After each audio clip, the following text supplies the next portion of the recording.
علم لنا إلا ما علمتنا إنك أنت العليم الحكيم ولا حول ولا قوة إلا بالله العلي العظيم. Amma yang dimuliakan Tuan Pengerusi dan ahli-ahli jawatan kuasa Masjid Al-Ihsan Taman Samudra Menjong, yang berbahagia tuan-tuan imam, tuan-tuan bilal, tuan-tuan guru, para alim ulama tempatan, ustaz-ustaz, seterusnya hadirin yang dirahmati Allah sekalian.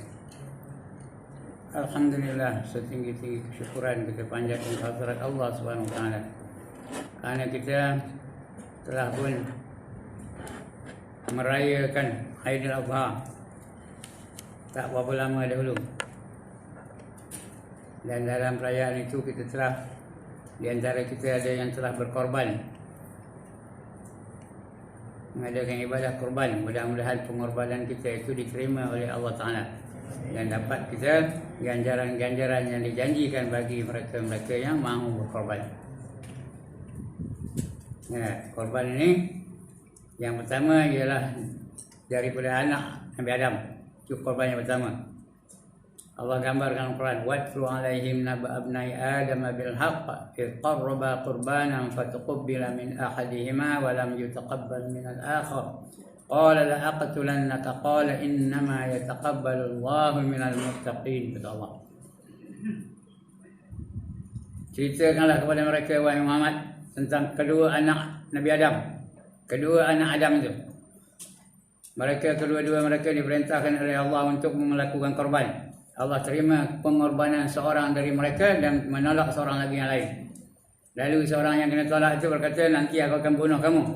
Jawab pula yang diterima itu, Allah hanya menerima ibadah pengorbanan dari orang-orang yang bertakwa saja. Itu mula-mula ni anak Nabi Adam. Seorang namanya Qabil, seorang namanya Habil. Panjang ceritanya. Mudah lepas korban tak payah cerita lah. Kalau esok nak korban, kalau lusa nak korban, boleh kita cerita bab korban. Ini dah lepas tu cerita. Itu korban yang pertama. Yang kedua, dilakukan kepada Nabi Ibrahim. Diperintahkan Nabi Ibrahim untuk mengorbankan anaknya sendiri. Masa dulu, masa zaman Nabi Ibrahim tu, dia tak ada pilihan. Zaman Nabi Adam boleh pilih. Apa nak korban lah. Zaman Nabi Ibrahim tak ada. Kamu kena korban anak kamu. Setelah ditinggalkannya beberapa tahun, sehingga anak itu jadi remaja, dah besar, dah jumpa lepas tu, dia sayang dengan anaknya, cari-cari jumpa. Bila jumpa tengah sayang tu, mimpi pula Allah memerintahkan dia mengorbankan anaknya. Anaknya namanya Nabi Ismail. Jadi dia mimpi lah, 4 malam terus mimpi. Lalu dia panggil Nabi Ismail tu. Ni ngapa Nabi Ismail? Aku mimpi Allah merintahkan aku untuk menyembelih kamu 4 malam berturut-turut. Apa pendapat kamu? Maza taro? Apa pandangan kamu? Kalau saya lah, bila ditanya macam mana? Oh, ayah lupakan saya, ayah tinggalkan saya. Dengan mak saya tak ada bagi makan, tak ada tanya khabar pun, demam ke, sakit ke, hidup ke, mati, tak peduli. Tiba-tiba saya dah besar ni nak ngorbankan saya, nak bunuh saya. Ini tak, itu kalau saya lah. Tapi apa jawab Nabi Ismail? If'al ma tu'mar. Buatlah apa yang diperintah kepada kamu. Ya abati if'al ma tu'mar. Wahai ayahku, perlakukanlah apa yang diperintah kepada kamu. Satajiduni insya'allahu minas sabirin. Kamu akan dapati aku dari golongan orang-orang yang sabar. Sabar dah. Jadi sampai waktu pendek ceritanya. Kita panjangkan dia ada SOP ni tak boleh lama kan, tak ada baca kitab tu. Pendek cerita korban lah. Sembelih kali pertama taklut. Tak usahkan luka, tak usahkan belakang. Bergaris pun dah. Kali kedua taklut lagi. Kali ketiga taklut lagi. Udah kali ketiga taklut tu dia tengok pisau dia. Tumpul ke pisau ni kan. Dia pun ketuk batu dekat tu. Tengok belah dua batu tu. Tajam apa ni? Dia nak sembelih yang keempat. Baru Allah datangkan. Allah datangkan perintah. Udahlah tu Nabi Ibrahim. Cukuplah Ibrahim. Kamu dah lulus ujian dari aku ni. Lalu dilepaskan Ismail. dikorban pula kibas. Kibas itu sebenarnya kibas anak Nabi Adam yang diterima Allah dulu. Itu ya. Habil tu. Dia seorang penternak. Dipilihnya kibas yang paling gemuk, yang paling sehat, yang paling cantik, yang berkilat-kilat. Itu dijadikannya pengorbanan. Sedangkan abangnya Qabil tu, dia petani. Banyak menanam tumbuh-tumbuhan. Gandum lah, padi lah, jagung, agak lah, gitu ya. Jadi carinya gandum yang usang, yang ampai atau ampai, yang tak isi. Yang berbubuk-bubuk, itu di korbannya. Jadi bila sampai masanya, tentulah kita tahu apa yang diterima, yang mana korban diterima. Oh tak, korban Habil diterima, korban Qabil ditolak. Itu ceritanya. Itu korban yang pertama. Korban yang kedua Nabi Ismail. Itulah daripada Nabi Ismail, itulah korban itu sampai kepada kita hari ini. Jadi tuan-tuan dan saudara-saudara, kalau hendak berkenderaan dari kubur kepada mahsyar, berkorbanlah. Karena kita bangkit dari kubur besok, semua akan dihalau kepada mahsyar. Ada orang berkenderaan, iaitu orang yang berkorban, ada kenderaan. Kalau unta lah kenderaannya. Kalau kobor lah. Kalau lembu lah. Kalau kebas lah. Kalau kambing lah. Jangan bayangkan kobor dunia ni siapa sih naiknya berlumpur je. Ini specialnya canggih tahu. Lebih canggih daripada kuda Lone Ranger lagi tahu. Ada pernah tengok kuda Lone Ranger? Berkilat-kilat rupanya. Pusuk gagah ya. Nama yang hebat. Apa namanya? Siapa tahu? Kuis perdana malam. Kuda Lone Ranger apa namanya? Silver. Silver. Hayo Silver. Kita pun datang macam itulah sebenarnya. Jadi berkenderaan esok. Ada orang yang berkenderaan, ada orang yang berjalan kaki, ada orang yang merangkak, ada orang yang mengesut, ada orang yang berjalan atas perut, ada orang yang jalan atas kepala ke bawah, kaki ke atas. Macam mana? Tanya Aisyah, macam mana ya Rasulullah? Kepala ke bawah, kaki ke atas. Macam mana orang nak berjalan macam mana? Jawab Rasulullah, jangan kamu bayangkan di dunia ni. Memang macam tak masuk akal. Tapi di akhirat esok semua Allah boleh lakukan. Berjalan atas kepala. Apa-apa yang dalam dunia ni pun ada orang jalan atas kepala.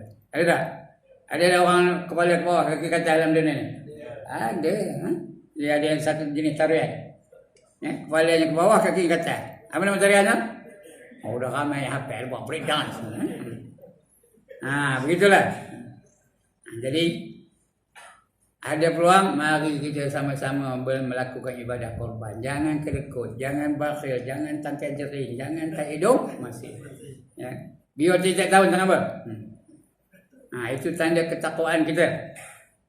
Allah bukan hendakkan daging itu, Allah bukan hendakkan darah itu, Allah bukan hendakkan apa.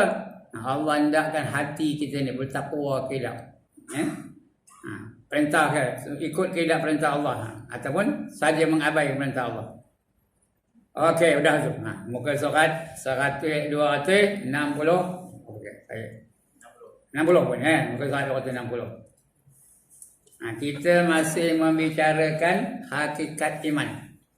Sebenar-benar iman. Apa yang dikatakan iman hakikat iman. Muka surat 260 Ahlu as-sunnah, ahlu as-sunnah atau ahli as-sunnah telah bersepakat mengatakan bahawa Allah menghendaki perkataan dan perbuatan daripada hamba. Itu beriman dan beramal soleh. Allah hendak iman tu dari hati, amal soleh itu dari anggota.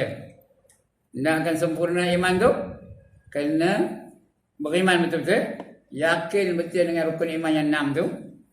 Kemudian mengucap kalimah syahadah dengan lidah, kemudian melakukan dengan anggota, baru sempurna iman dia. Karena iman yang sempurna itu istilahnya apa? Yang pertama, tasdiqun bil qalb wa iqrarun bil lisan wa amalun bil arkan. Cakap Melayunya, membenarkan dengan hati. Membenarkan dengan hati. Apa saja pada rukun iman yang 6 itu dia benarkannya. Tak ada ragu-ragu, tak ada syak, tak ada waham, tak ada zan. 100% percaya. Apa saja rukun iman yang 6 tu, percayakan Allah, percayakan Rasul, percayakan malaikat, percayakan kitab, percayakan hari kiamat, percayakan untung baik, untung jahat datang daripada Allah Taala. 6 perkara. Pertama, percayakan Allah. Yang kedua, percayakan malaikat. Ketiga, percayakan Rasul. Keempat, percayakan hari kiamat. Kelima, percayakan kitab-kitab. Yang keenam, percayakan qadar dan qadar. Itu 6 tu. Kena yakin betul-betul. Kemudian, wa iqrarun bil lisan. Kena diikrarkan dengan lidah. Kalau tak yakin ni tak boleh. Tak sah imannya. Kena mengucap. Bagi orang kafir nak masuk Islam kena mengucap, kena ada ikut mazhab Syafi'i, kena ada perkataan asyhadu tu. Asyhadu an la ilaha illallah wa asyhadu anna Muhammadar Rasulullah. Baru sah. Ya. Tak betul baca pun tak apa. Ya, elak-elak pun tak apa. Asalkan dia berusaha betul-betul. Yang ketiga, kena lakukan dengan anggota. Ya. Kena lakukan dengan anggota. Wa amalum bil arkan. Bila ada tiga-tiga ni, baru orang tu namanya beriman dan beramal soleh. Baru namanya beriman dan beramal soleh. Bila dia beriman dan beramal soleh, apa Allah janjikan? Syurga. Walladzina amanu wa amilus solihat ulaika ashabul jannah hum fiha khalidun. Kata Allah ya. Surah Al-Baqarah ayat 82. Dan mereka yang beriman dan beramal soleh, mereka itulah yang menjadi penghuni syurga. Kekal mereka di dalamnya selama-lamanya. Itu kesempurnaan iman. Ada tiga-tiga tu. Kalau tak ada, tak sempurna. Atau mungkin tak terima pun. Kalau sangat yakin aja, tapi tak nak melakukan, tak nak mengucap, ulama mengatakan tak sah. Seperti mana imannya, Pak Sarah Nabi. Namanya siapa? Siapa nama Pak Sarah Nabi? Abu Talib. Beriman menjadi tonggak mempertahankan Nabi daripada apa oleh kafir Quraisy tu, ya. Dia juga membantu Nabi dalam segala-galanya. Kan dia beriman betul, tapi dekat nak meninggal dunia, dia ajar mengucap, tak hendak dia mengucap, ya. Jadi ulama-ulama mengatakan dia mati tidak beragama Islam, ya. Dia mati keluar daripada agama Islam, imannya tak terima. Itu Abu Talib, kerana dia tak mau mengucap. Tapi kalau ada percaya betul, mengucap dua kalimah syahadat, tapi tak nak amalkan dengan apa? Dengan anggotanya. Mengucap, percaya betul. Tapi suruh semayang tak nak. Suruh puasa gastrik. Dan sebagainya. Suruh nutup aurat tak nak. How can you ask me to tutup? Malaysia is a hot country katanya, ya. Tak nak. Cuma dia beriman, percaya. Dia melafaz dengan lidah ni. Tapi iman Rabb itu sah, tetapi tidak sempurna, ya. Dia masuk neraka dulu. Udah habis dosa-dosanya dalam neraka, baru dia keluar dari neraka dan dapat masuk ke dalam syurga. Itu apabila dia beriman, mengucap tapi tak hendak melaksanakan. Hendak kesempurna, kena mengucap, kena beriman betul-betul, kena laksanakan dengan anggota dia, baru sempurna. Baik. Cuma mereka berselisih pendapat tentang kandungan kalimah ini. Ada yang berpendapat mengatakan kepercayaan di dalam hati dan perbuatan termasuk dalam pengertian kalimah iman. Ada juga macam itu. Kalau percaya dalam hati, kemudian buat pula tu, tak mengucap mengapa? Dia kira iman tu, termasuk dalam pengertian kalimah iman. Dan perbuatan dia dalam hati dan perbuatan saja. Ada berpendapat yang mengatakan iman itu mengandung kepercayaan saja, manakala perbuatan adalah tuntutan iman. Bukan jadi syarat iman, tuntutan saja. Ada yang mengatakan begitu, ulama belaka ya. Tapi saya lebih cenderung nak sempurna kena ada tiga ni. Apa dia? Pertama, percaya betul-betul dalam hati. Yang kedua, ucapkan dengan lidah. Yang ketiga, amalkan dengan anggota. Itu baru sempurna iman. Saya lebih cenderung yang itu, ya.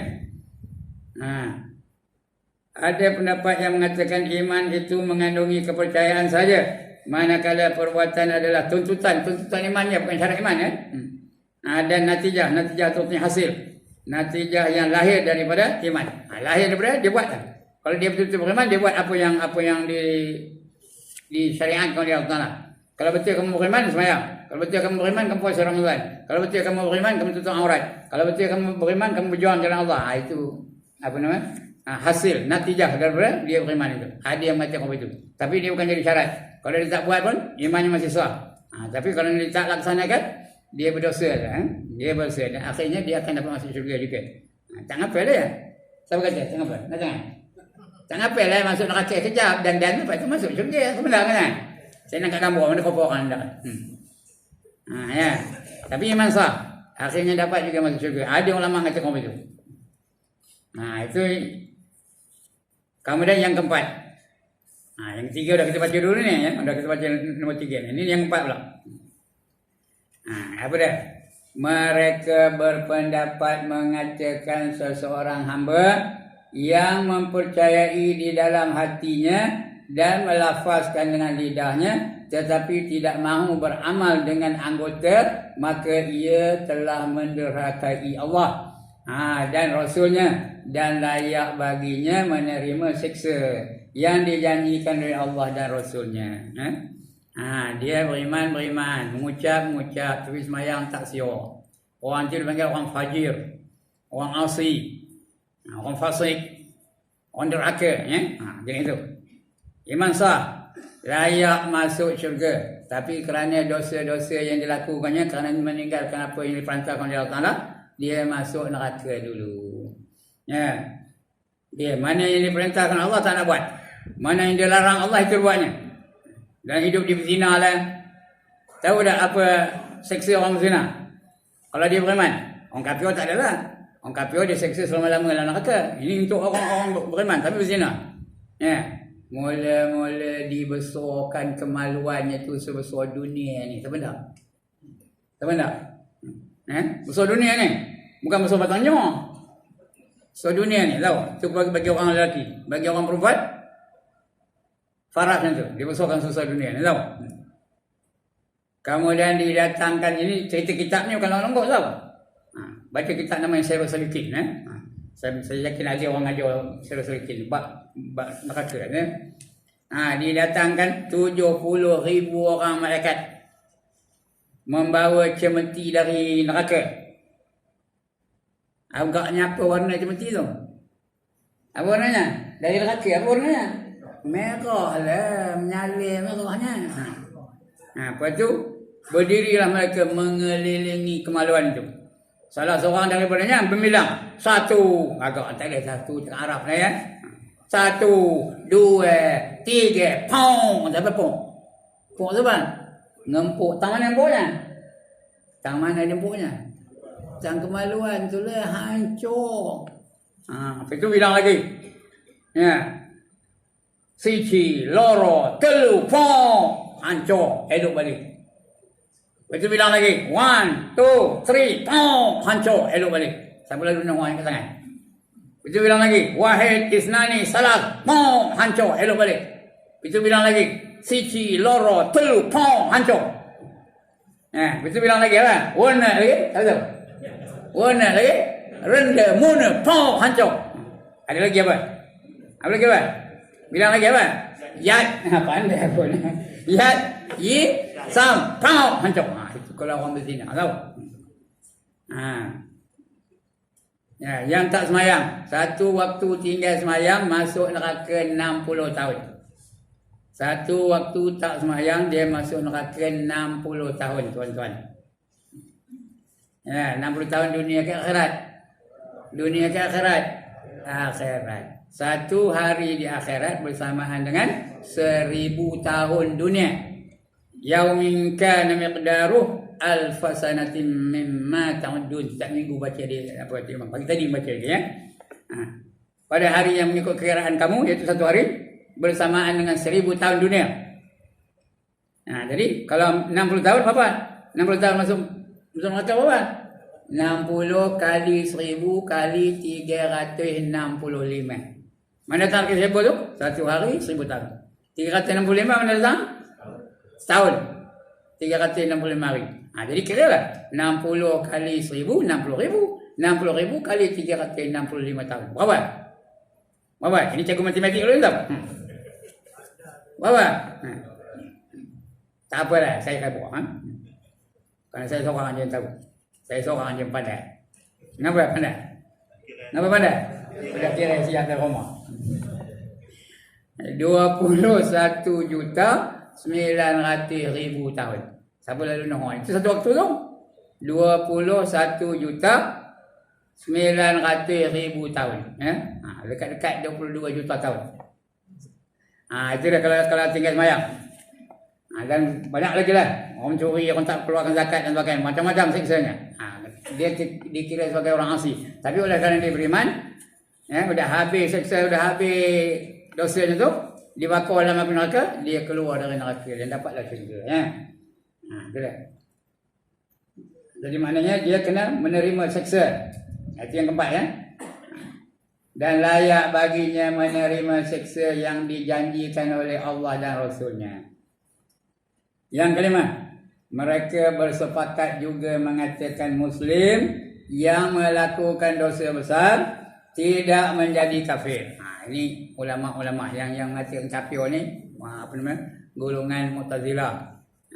Golongan Wahabi mengatakan kafir kalau laku dosa besar. Tapi ulama Ahlussunnah wal Jamaah semua mengatakan bukan kafir.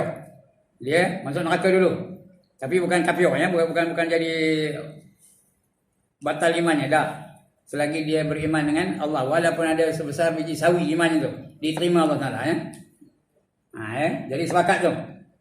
Yang sepakat mereka tu apa? Ulama-ulama Ahlus Sunnah wal Jamaah. Itu mereka tu. Mereka bersepakat juga mengatakan Muslim yang melakukan dosa besar tidaklah menjadi kafir. Sekalipun ia mati sebelum bertaubat, walaupun tak ada taubat. Tengah zina mati, macam? Bila hendak taubat tengah zina, tengah sedap, dia mati. Mati tu berdosa lah, tak kafir lagi. Ada tak orang mati tengah zina? Ada tau.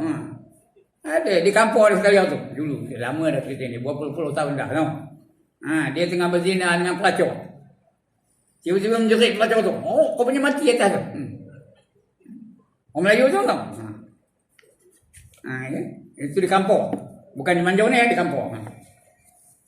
Jadi dia, kerana dia tu orang beriman, diselenggarakan jenazah cara-cara Islam ni dia tu, kalau dia masih beriman lagi, diterima Allah imannya dan tidak melakukan perkara-perkara yang boleh membatalkan syahadahnya, maka dikira beriman dan dapat siksa dulu.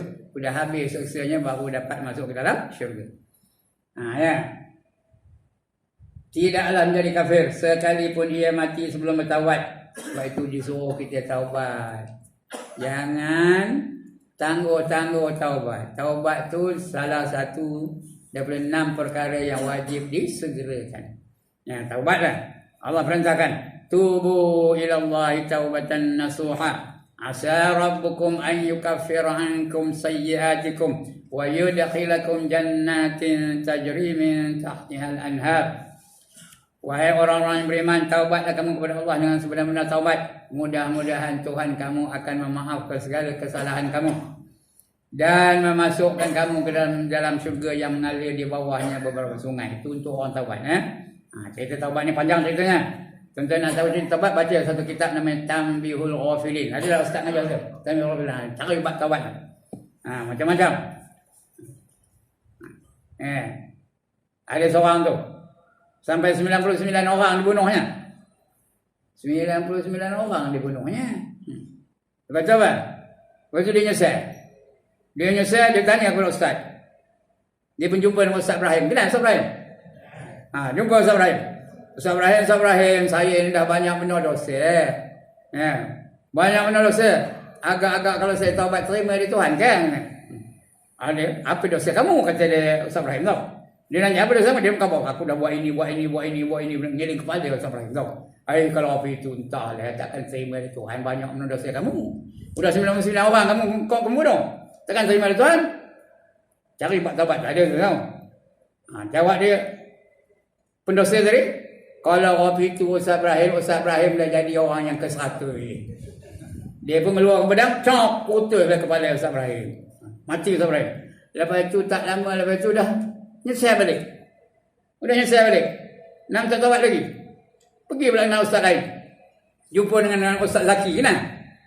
Tak kenal Ustaz Zaki? Ustaz Zaki lembut je, bukan Ustaz Ibrahim aja. Jangan pekik dia.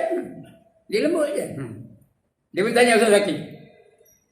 Ustaz, saya nak taubat agak-agak boleh ke? Apa dosa kamu? Tanya dia Ustaz Zaki. Dia pun khabar ni. Oh, ngeling kepala tu lagi. Tapi tak apa. Allah itu Maha Pemurah. Allah itu Maha Pengampun. Allah itu Maha Mengasihani. Jadi kalau dia macam Ustaz Ibrahim tadi macam. Jadi satu-satu lah. Tapi dia dah dengar cerita Ustaz Ibrahim sebelum ini. Itu dia kata tak apa. Agaknya lah. Jadi Allah Maha Pengampun. Oleh yang demikian kamu tinggalkan kampung ini. Jangan duduk di kampung ini. Kamu pindah kampung lain. Jangan duduk di Taman Samudera ni.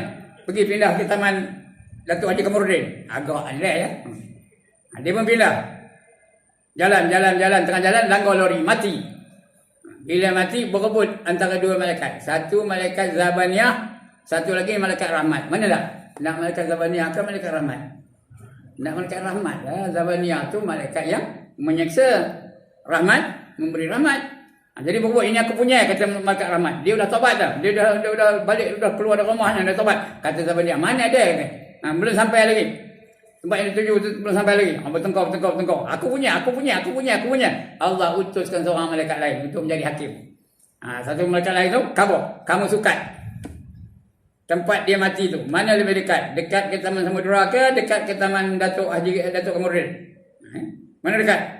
Malaikat pun sukat rupanya dia sejengkal aja lebih dekat daripada Taman Datuk Kamarudin. Artinya dia lebih dekat ke taubat ke lebih dekat dengan dosa yang sebelum ini. Lebih dekat dengan taubat lah. Maka diterima taubatnya dan dia dapat mengambil itu malaikat apa? Malaikat rahmat. Itu kita baca lah kitab tu. Siapa ada kitab tu baca balik rumah tu bab taubat itu dia. Kerana Allah tu sentiasa menerima taubat hamba-Nya. Itu yang apa? Tak ada kafir ya. Walaupun dosa besar dia terima Allah kalau dia bertaubat. Walaupun tak taubat juga dia tak jadi kafir ya. Selama mana ia tidak mengatakan dosa besar itu halal. Kalau dia mengatakan halal, ada dalam menukar hukum itu kafir lah jadinya ya. Tak ngapel. Bukan dosa pun, kafir jadinya. Dia menghalalkan yang haram, kafir jadinya. Jumhur ahli as-sunnah. As-sunnah itu artinya orang yang bermazhab Syafi'i, bermazhab Hanafi, bermazhab Hambali, bermazhab Maliki ya. Itu ahli sunnah wal jamaah. Jadi jumhur, kebanyakan ahli sunnah wal jamaah tidak mengatakan kafir bagi orang yang percaya di dalam hati, mengaku dengan lidah tetapi tidak beramal. Sekalipun mereka menganggap beramal adalah tuntutan iman. Dia tahu itu tuntutan iman tapi dia tak buat juga. Adapun pendapat Al-Hanafiyah, Imam Hanafi ya. Sekalipun mereka berpendapat bahawa beramal tidak termasuk dalam pengertian iman, mereka tetap menganggap beramal adalah tuntutan iman. Tuntutan iman. Ya. Bila kamu percaya buat. To believe is to practice. If you don't practice, that means you don't believe. Faham ke ni? Kalau tak buat, mana yang tak percaya? Itu ikut mazhab Hanafi ya. Tapi tuntutan iman. Tapi tidak juga, dia pun tidak mengkafirkannya ya. Hanafi pun tidak mengkafirkannya. Sekalipun mereka berpendapat bahawa beramal tidak termasuk dalam tuntutan iman, mereka tetap menganggap beramal adalah tuntutan iman.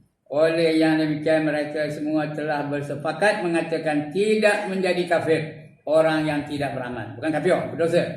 Tapi dosa-dosa besar. Ya macam syirik juga. Ada syirik yang kafir, ada syirik yang tak kafir. Syirik kafir apa? Syirik jali, syirik khafi. Itu kafir. Ada syirik yang tak kafir tapi berdosa besar. Apa tak? Iaitu riak. Dia panggil syirkul asghar. Ditanya sahabat, "Wa ma syirkul asghar ya Rasulullah?" Jawab Nabi, "Ar-riya'u." Riak. Syirik besar, syirik kecil namanya syirik kecil. 3 jenis syirik. Yang pertama syirik jali. Syirik nyata. Nampak di kita dia nyembah tokong, nyembah pokok, nyembah lembu dan sebagainya. Itu syirik jali. Yang kedua syirik khafi. Syirik khafi yang tersembunyi. Menyamakan Islam dengan agama lain. Menyamakan Tuhan dengan satu yang lain. Itu khafi. Dia tak sedar. Itu syirik khafi namanya. Kafir dua-dua tu. Yang ketiga namanya syirik kecil. Syirik kecil namanya syirkul asghar. Yang itu tak ada kafir. Tapi berdosa besar. Siapa nak? Dosa besar. Dia semayang tadi bukan kerana Allah. Nak nunjuk-nunjuk. Saya datang ni. Nak nunjuk-nunjuk. Pakai sorban, pakai jubah. Kalau tak tahu dalam ini aku ulama. Itu apa? Syirik kecil namanya. Tidak kafir tapi dosa besar. Begitu juga yang ni melakukan dosa besar, dia tidak dikira kafir walaupun dia tidak beramal. Sepakat maka saya. Ada pun pendapat Al-Hanafiyah sekalipun mereka berpendapat bahawa beramal tidak termasuk dalam pengertian iman, mereka tetap menganggap beramal adalah tuntutan iman. Oleh yang demikian mereka semua telah bersepakat mengatakan tidak menjadi kafir orang yang tidak beramal. Itu yang kelima. Yang keenam, dan tidak ada perselisihan antara ahli sunnah bahawa iman yang berarti percaya dalam hati, mengaku dengan lidah dan beramal dengan anggota. Itu iman tiga tu. Percaya dengan hati, lagi apa? Mengaku dengan lidah. Yang ketiga, percaya beramal dengan anggota. Itu tiga perkara tu. Bila dipandang dari sudut pahala di sisi Allah dan layaknya memasuki syurga dan ke neraka, layaknya masuk syurga atau neraka. Kalau dia beriman dan amal soleh, dapat syurga. Kalau kufur dan maksiat, masuk neraka. Kufur tu bukan kafir tau. Kufur tu ingkar. Kufur. Masuk neraka. Tetapi bila dipandang dari segi hukum dunia, maka iman ialah mengaku dengan lidah. Itu istilah orang beriman. Mengaku dengan lidah. Wa iqrarum bil lisan. Mengaku dengan lidah. Menutur dengan dua kalimah syahadah. Menyebut kalimah asyhadu an la ilaha illallah wa asyhadu anna Muhammadar Rasulullah. Maka sesiapa yang mengaku dengan dua kalimah syahadah, maka perlu dilakukan ke atasnya di dunia ini. Perlu dia diterima sebagai orang beriman kan? Hukuman di dunia ini berarti ia dituntut mengamalkan tuntutan dua kalimah syahadah itu. Kalau ada itu, ada hukum hudud, ada hukum ta'zir, ada hukum qisas. Dia kalau dia melakukan perkara-perkara itu, dia boleh kena hudud, boleh kena ta'zir, boleh kena qisas. Boleh balas. Itu hukumnya kalau setelah dia mengaku beriman. Dia kena hukum lah. Dituntut tu. Ini berarti ia dituntut mengamalkan tuntutan dua kalimah syahadah itu sendiri, menunaikan haknya, menunaikan haknya, dan dia tidak dihukum kafir. Tapi dia tidak dikira sebagai orang kafir. Dia tidak dihukum kafir kecuali bila mengucap atau mengamalkan perkara yang membatalkan dua kalimah syahadahnya.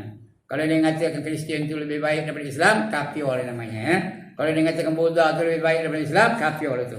Atau dia menyamakan menjadi kafir juga. Itu tuan-tuan yang pangkat besar, kalau merasmikan satu majlis, jangan sekali-kali berkata semua agama adalah baik. Dengar apa ni tuan-tuan?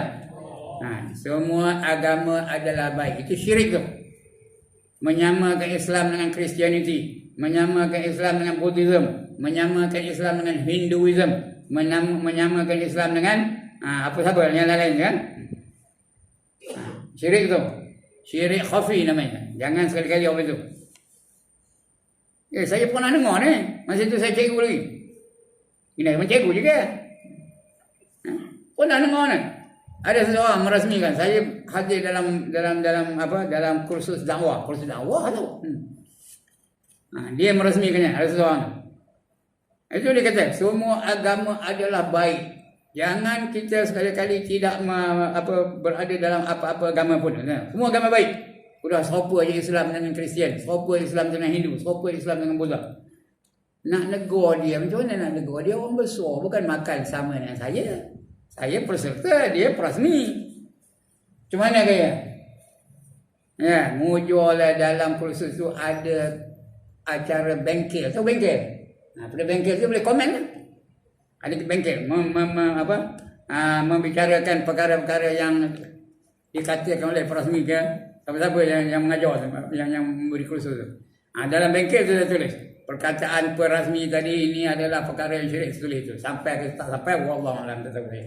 Tapi ada usaha saya negur dia. Jangan sekali-kali orang itu. Itu syirik yang khafi namanya. Syirik khafi. Bukan kofi khafi. Syirik yang tersembunyi. Tahu macam mana tersembunyinya? Macam mana tersembunyi? Dah saya kabur sini dah. Macam mana? seperti bulu hitam. Lagi, pada kaki semut yang hitam. Lagi, pada badan semut yang hitam. Lagi, di atas tunggul yang hitam. Lagi, di malam yang kelam. Lagi, seperti, udah lupa, penat. Seperti bulu hitam. Lagi, di kaki semut yang hitam. Lagi, di badan semut yang hitam. Lagi, di atas tunggul yang hitam. Lagi, di malam yang kelam. Nampak ke bulu tu? Tu sebabkan bulu ni tunggul yang tak nampak. Itu khafi, tersembunyi ya. Tu istilah ulama tu tau. Bukan ulama yang ajar ni, ulama orang dulu ya. Baik, itu yang keenam tadi ya. Mengaku dengan lidah, menutur dengan dua kalimah syahadah. Maka sesiapa yang mengaku dengan dua kalimah syahadah, maka perlu dilakukan ke atasnya di dunia ini. Dia kenalah hukum. Hukum syariat itu tertanggung kata dia. 5 hukum ada pada dia. Ada wajib, ada haram, ada sunat, ada makruh, ada harus. Udah tertanggung di atas kepala dia ya. Udah bunyi. Sikit lagi. Sikit je boleh. Sikit je ya. Yang tuntutan dua kalimah syahadah itu sendiri menunaikan haknya dan tidak dihukum kafir. Bukan kafir ya. Kecuali bila mengucap atau mengamalkan perkara yang membatalkan dua kalimah syahadahnya. Dalil yang menunjukkan demikian itu ialah hadis Usamah bin Zaid. Apa kata Usamah bin Zaid? Ya. Apa hadisnya? Nanti panjang apa hadisnya? Tak apa dah. Ba'asna Rasulullah sallallahu alaihi wasallam fasabbaha al-khuraqati min juhina fa azraqtu rajulan faqala la ilaha illallah qata'tuhu fa waqa'a fil nafsi min dhalik fa dzakartu للنبي صلى الله عليه وسلم فقال رسول الله صلى الله عليه وسلم أقول لا إله إلا الله وقتلته قال يا رسول الله إنما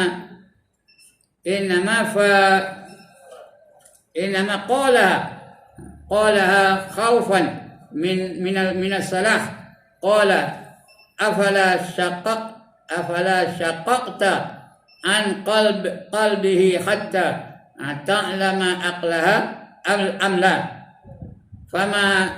فما زال يكررها علي حتى تصنعت التي أسلمت يومئذ. Rasulullah bertanya, sikit lagi ambil mana ya. Rasulullah sallallahu alaihi wasallam telah mengutuskan kami untuk memerangi hingga kami berada di kampung. Iaitu Harakat. Kata nama kampungnya nama kampung Harakat. Ya, Hurakat ya, kampung Hurakat. Dan suku Juhainah, nama sukunya suku Juhainah. Pada waktu pagi kami menemui seorang lelaki yang bukan muslim. Lalu kami mengejarnya. Ia pun berucap la ilaha illallah. Lantas saya menikahnya. Sejak itu terasalah saya sesuatu dalam hati saya rasa salah. Dia dah mengucap la ilaha illallah, bunuh juga, tikam juga. Dia dah rasa salah. Lalu saya menceritakan kejadian itu kepada Rasulullah sallallahu alaihi wasallam. Baginda berkata, apakah engkau membunuhnya sedangkan ia telah mengucap la ilaha illallah? Saya jawab, ya. Ya Rasulullah. Ia mengucap demikian kerana takut kepada senjata. Bukan kerana hendak akan beriman tu, dia takutkan senjata saya saja.